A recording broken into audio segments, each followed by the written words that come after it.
దేవుడు నిశ్చయించుకున్నాడట, ఆయన నిర్ణయించుకున్నాడట నిన్ను రక్షించాలని. కొంతమంది అంటారు కదా, నేను అనుకున్నాను నీకు మేలు చేయాలని చేస్తాను, నేను డిసైడ్ అయ్యాను నీకు మేలు చేయాలని లేదా నిన్ను విడిపించాలని నేను చేస్తానని కొంతమంది వాగ్దానాలు చేస్తారు. అవి నిలబెట్టుకుంటారో లేదో తర్వాత సంగతి. కానీ దేవుడట మనలను రక్షింప నిశ్చయించుకున్నాడు. ఈ మాట చదివినప్పుడల్లా నేను చాలా ప్రభువును స్తుతిస్తాను, ఆయన గణపరుస్తాను. ఆయన ఇచ్చిన మాట ప్రకారం యేసుక్రీస్తు ప్రభువారు ఈ లోకానికి మనందరి కోసం దిగి వచ్చి సిలువ మీద మన కోసం మరణించారు. ఆయన ప్రాణాన్ని మన కోసం బలిదానంగా అర్పించారు. చాలామంది అనుకుంటారు యేసుప్రభుని ఎవరో చంపేశారని. ఆయన ఒప్పుకోకపోతే, ఆయన అనుమతి ఇవ్వకపోతే ఎవరు ఆయన టచ్ కూడా చేయలేరు.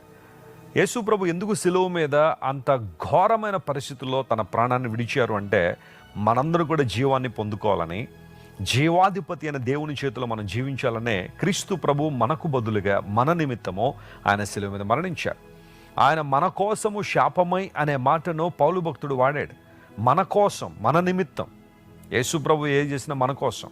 యేసుక్రీస్తు ప్రభు ఎందుకు సిలువలో మరణించారంటే, మనమంతా కూడా రక్షించబడాలి అనేదే దేవునికి ఆలోచన. అంతటా అందరూ మారు మనసు పొందాలని దేవుడు కోరుతున్నాడు. ప్రియులరా, దేవుడు నిశ్చయించుకున్నాడు మనం రక్షించాలని. ఆ కారణాన్ని బట్టి లోకాన్ని దిగొచ్చి మనందరి కోసం సిలువ మీద మరణించారు. ఇప్పుడు ఎవరైతే ఆయన మరణమందు విశ్వాసం ఉంచుతారో, ఆయన పునరుత్థానమందు విశ్వాసం ఉంచుతారో, వారు ఎవరైనా సరే, ఏ కులమైనా, ఏ మతమైనా, ఏ జాతి అయినా, వారు రక్షణ పొందుతారని బైబిల్ సెలవిస్తుంది. అద్భుతమైన సువార్త. ఈ సువార్తను నమ్మి ఎవరైతే ప్రభు దగ్గరికి వస్తున్నారో వారందరూ కూడా ఆధ్యాత్మిక దీవెనలు అనుభవిస్తున్నారు.